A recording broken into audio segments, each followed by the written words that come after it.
The Los Angeles Lakers are among the teams to have inquired about the availability of Indiana Pacers star forward Paul George in recent days, according to league sources.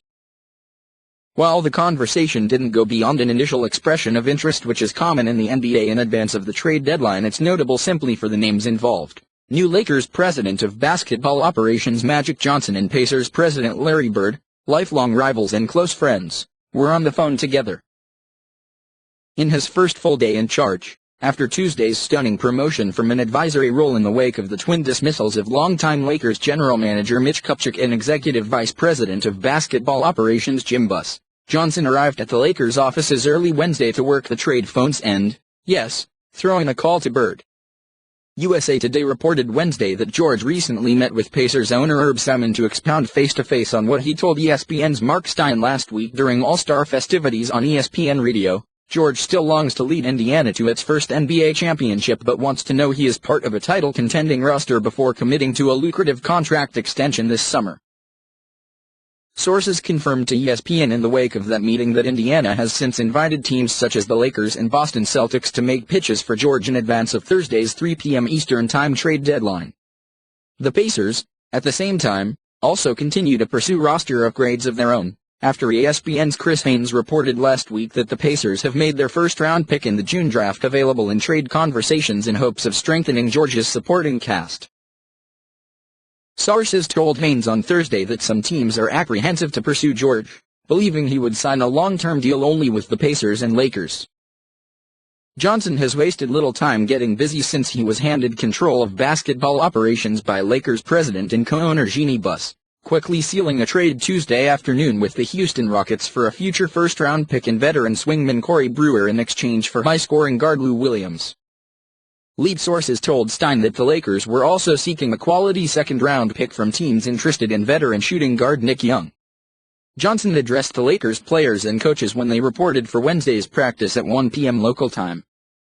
Magic came down and talked to the team, Lakers coach Luke Walton said. He wanted to come down and, first of all, say hi to everyone and let them know that he's here to support and be there for them. It was a quick meeting, but it's good to get in front of each other. It was a strange day, because I am very close with Jimmy and Mitch and I really enjoyed working with them, Walton continued. I had great talks with both of them on the telephone afterward. They were both very supportive. Both gave the message of continue to work, keep working with the young guys. It was definitely a little sad. I think it's important to remember all the great things they did when they were here too. Then, on the other hand, you have Irvin coming in and he's in there and he's making phone calls. It was great to work with him. It was a unique, interesting day in terms of the emotions going on. But the main thing everyone talked about was, we have a job to do still. As for the possibility of more trades from the Lakers before the deadline, sources said Johnson is far more likely to move a veteran such as Young or Jose Calderon than anyone from LA's young core. A trade for George, who grew up a huge Lakers fan in nearby Palmdale, California, is considered unlikely at this point. The initial conversation between Johnson and Bird, sources said, never got beyond pleasantries. Sources said numerous interested teams around the league, furthermore, believe the Pacers have been fielding calls on George in recent days more to get a detailed read of the market for potential down-the-road deals, as opposed to a serious intent to trade George this week.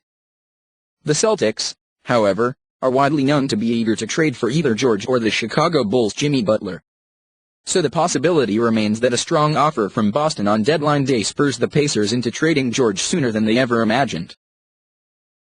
But the Indiana star gave little indication, after the Pacers' first practice coming out of the All-Star break, that he expects a deal this week.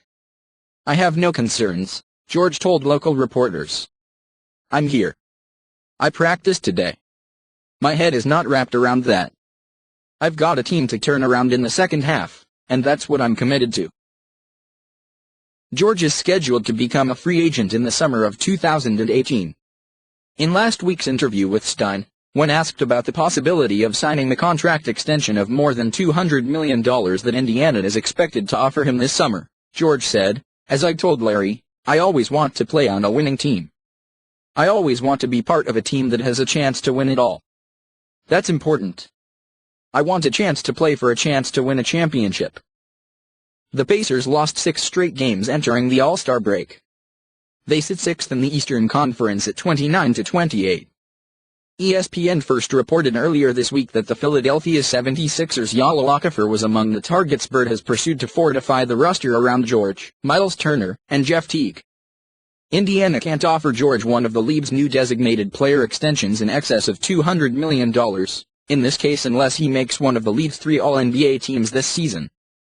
The 26-year-old, having recovered admirably from the gruesome leg fracture he suffered on Team USA duty in the summer of 2014, is averaging 22.3 points and 6.2 rebounds per game this season.